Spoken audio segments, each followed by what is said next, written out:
Hello everyone.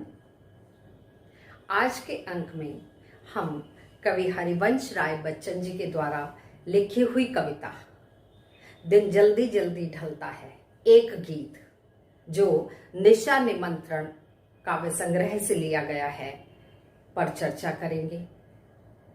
चूंकि गत वर्ष ये पूरा ही हरिवंश राय बच्चन जी के द्वारा लिखा गया आत्म परिचय और ये एक गीत पाठ्यक्रम से हटा दिया गया था। इस बार इसमें से केवल ये दिन जल्दी जल्दी ढलता है यानी एक गीत फिर से शामिल किया गया है। तो कविता पर चर्चा करने से पूर्व, कविता की व्याख्या करने से पूर्व कवि का संक्षिप्त परिचय जान लेते हैं। आप सभी भली भांति जानते हैं हरिवंश राय बच्चन जी को। कवि हरिवंश राय बच्चन जी का जन्म 27 नवंबर 1907 को इलाहाबाद में हुआ था। 1942 से 1952 तक बच्चन जी इलाहाबाद विश्वविद्यालय में प्राध्यापक के पद पर कार्यरत रहे और उसके बाद ये आकाशवाणी के साहित्यिक कार्यक्रमों से जुड़ गए। फिर ये विदेश मंत्रालय में हिंदी विशेषज्ञ के रूप में कार्य करने लगे और इनकी कुछ मुख्य रचनाएं हैं काव्य संग्रह में मधुशाला जो 1935 में आई थी, मधुबाला 1936 में, मधु कलश 1938, निशा निमंत्रण, एकांत संगीत, आकुल अंतर, मिलन यामिनी, सतरंगिनी, आरती और अंगारे, नए पुराने झरोखे, टूटी फूटी कड़ियां और आत्मकथा में क्या भूलूं क्या याद करूं, नीड़ का निर्माण, फिर बसेरे से दूर, 10 द्वार से सोपान तक। ये चारों आत्म परिचय मैंने स्वयं पढ़े हैं इनके। रियली बहुत अच्छा, इन्होंने कहना चाहिए कि हृदय के उद्गार वो सच्चाई के साथ प्रस्तुत किए हैं। बहुत सुंदर वर्णन किया गया है। अनुवाद हैमलेट, जनगीता, मैकबॉथ और डायरी में प्रवासी की डायरी। उनका देहावसान वर्ष 2003 में मुंबई में हुआ था और इनकी पत्नी तेजी जी की यदि बात की जाए तो उनका तो अभी कुछ समय पूर्व ही देहांत हुआ था। कविता पर आ जाते हैं। कविता का शीर्षक है दिन जल्दी जल्दी ढलता है। सभी को पता है दिन बहुत जल्दी, बल्कि कहना चाहिए कि जीवन के दिन जल्दी जल्दी आइसक्रीम की तरह हमारा जीवन। आप खुश रहिए, आप दुखी रहिए। जैसे आइसक्रीम आप छोड़ दीजिए पिघल जाएगी ना, वैसे ही जीवन भी निरंतर घटता चला जा रहा है, पिघलता जा रहा है। हो जाए न पथ में रात कहीं, मंजिल भी तो दूर नहीं, यह सोच थका दिन का पंथी, भी जल्दी जल्दी चलता है, दिन जल्दी जल्दी ढलता है। कवि कहता है कि दिन बहुत जल्दी जल्दी व्यतीत हो रहा है, ढल रहा है, अर्थात समय गतिमान है, शीघ्रता के साथ आगे बढ़ता जा रहा है। यही सोचकर रास्ते में पथिक यात्री, हम सब यात्री हैं इस जीवन के, यही सोचकर रास्ते में पथिक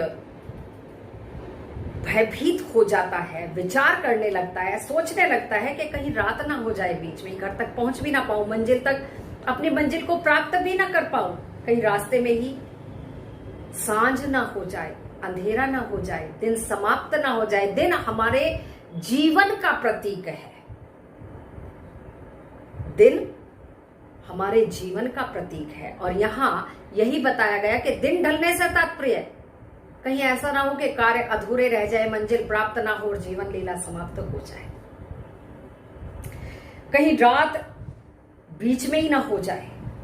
दिन भर का थका हुआ यात्री पथिक अपनी मंजिल को प्राप्त कर भी पाएगा अथवा नहीं, अर्थात वह अपने जीवन के लक्ष्य उद्देश्य तक शीघ्रता से पहुंच पाएगा या नहीं पहुंच पाएगा, क्योंकि दिन अर्थात जीवन जल्दी जल्दी ढल रहा है, बीत रहा है।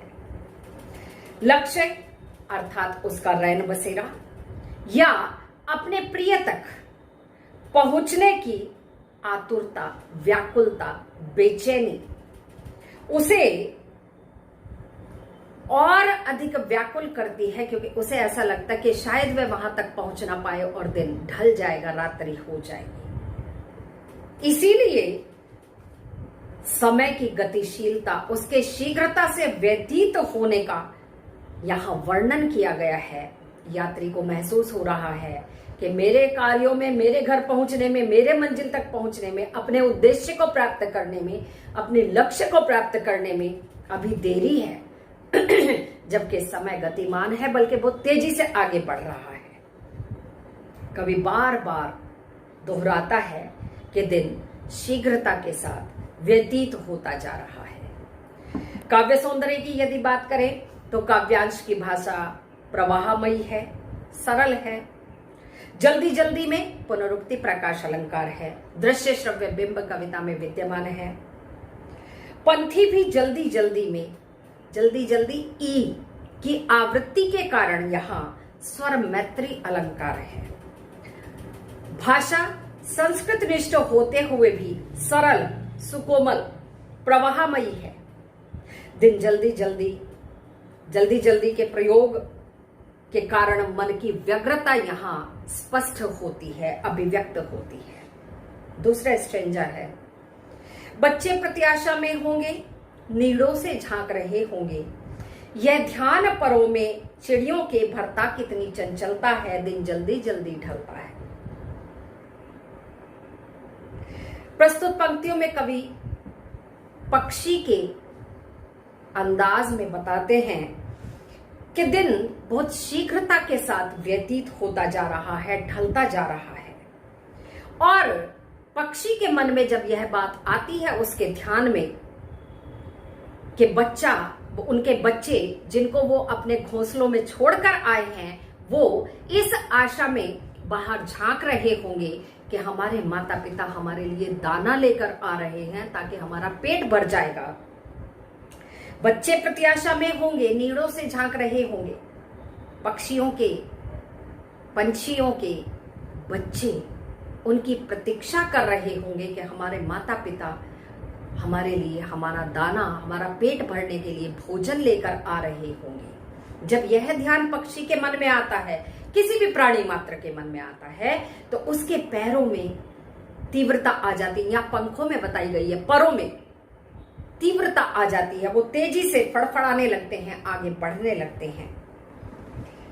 और घोंसलों की तरफ, जैसे मनुष्य अपने घर की तरफ तेजी से बढ़ने लगता है, पक्षी भी अपने घोंसलों की तरफ, अपने नीड़ों की तरफ यह ध्यान करते ही, बच्चों का ध्यान आते ही तेजी से आगे बढ़ने लगते हैं। कवि पुनः कहता है, समय जल्दी जल्दी बीत रहा है, समय गतिशील है, बहुत जल्दी ढल रहा है। और बीतते हुए समय के साथ शीघ्रता से उड़कर पक्षी अपने घोंसलों की ओर वापस लौटना चाहता है। और यहां उन पक्षियों के पंखों की, परों की चंचल गति ने कवि को बहुत अधिक प्रभावित किया है।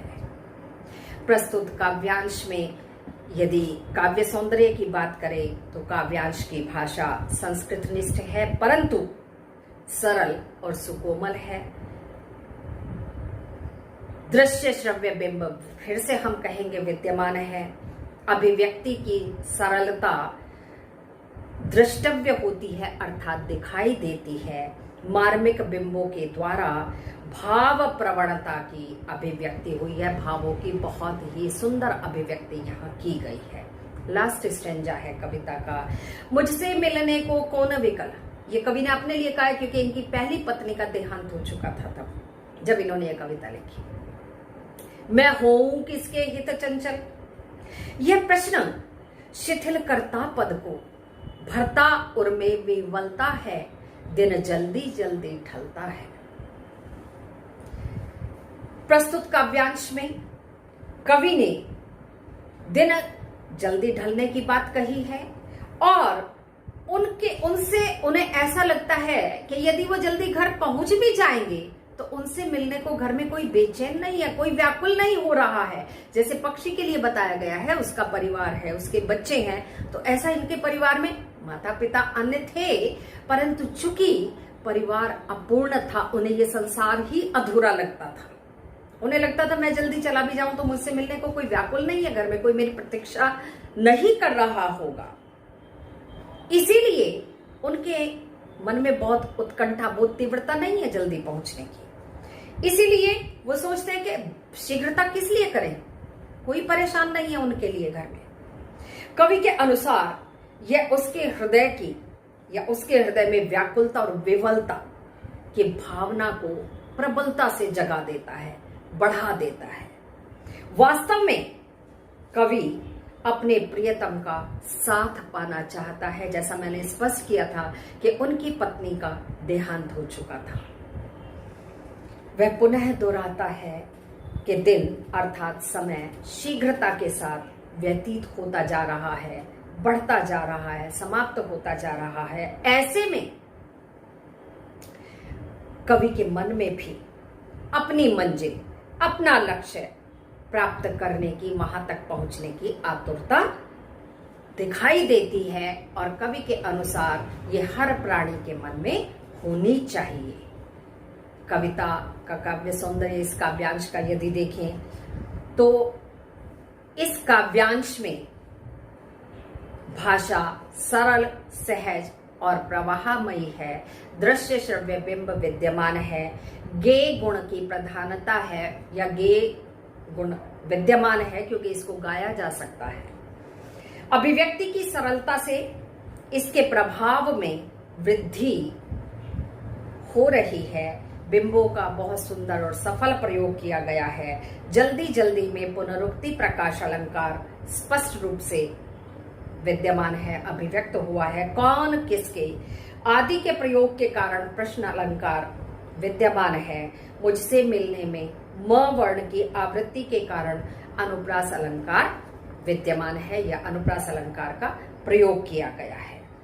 अब दिन जल्दी जल्दी ढलता है कि प्रश्न और उत्तरों पर हम चर्चा कर लेते हैं। बच्चे किस बात की आशा में नीड़ों से झांक रहे होंगे। कवि के अनुसार बच्चे अर्थात चिड़ियों के शिशु, चिड़ियों के बच्चे अपने घोंसलों से सिर निकालकर बाहर झांक रहे हैं क्योंकि वो अपने माता पिता की प्रतीक्षा कर रहे हैं। और किस उद्देश्य से, किस कारण प्रतीक्षा कर रहे हैं, उन्हें पता है कि उनके माता पिता उनके लिए भोजन का प्रबंध करने गए हैं, तो उनके लिए भोजन लेकर आएंगे, दाना लेकर आएंगे। इसलिए वो नीड़ों से झांककर अपने भोजन की, अपने माता पिता की प्रतीक्षा आशा के साथ, बड़ी आकांक्षा के साथ और धैर्यपूर्ण ढंग से कर रहे हैं। दूसरा है, दिन जल्दी जल्दी ढलता है कि आवृत्ति से कविता की किस विशेषता का पता चलता है। दो ही क्वेश्चन है इस कविता पर आधारित, अन्य आत्म परिचय पर है जो कि वह हमारे पाठ्यक्रम में शामिल नहीं है। रात के आगमन की अनुभूति से सभी में हम सब आ जाते हैं। मनुष्य, प्राणी मात्र, पशु, पक्षी, हर कोई अपने अपने घरों की ओर जल्दी से जल्दी पहुंचना चाहता है। इसीलिए वो तेजी से घर की तरफ कदम बढ़ाता है, लौट रहे हैं। कविता के अनुसार सब तेजी से लौट रहे हैं। सभी के घरों में उनकी प्रतीक्षा के लिए कोई ना कोई बैठा है, उनकी कोई ना कोई प्रतीक्षा कर रहा है। परंतु कवि अपने प्रिय या अपने करीबी के लिए आतुर है, व्याकुल है। कवि को ऐसा लगता है, यही बात उसके मन को कचोटती है, निराशा में भर देती है कि उसकी प्रतीक्षा करने वाला कोई भी नहीं है। इसीलिए जब वह बाकी सबको तेजी से कदम बढ़ाते हुए अपने घर की तरफ जाते हुए देखता है, घरों की तरफ जाते हुए देखता है, तो कवि के पैरों में शिथिलता आ जाती है। कवि के मन में ये भाव जागृत होता है कि उसकी तो प्रतीक्षा करने वाला कोई नहीं है, तो वो किस कारण से जल्दी घर पहुंचे। इसीलिए उसके घर जल्दी पहुंचने की इच्छा नहीं होती है। सो स्टूडेंट्स, इस अंक में यहीं तक। अगले अंक में नए विषय के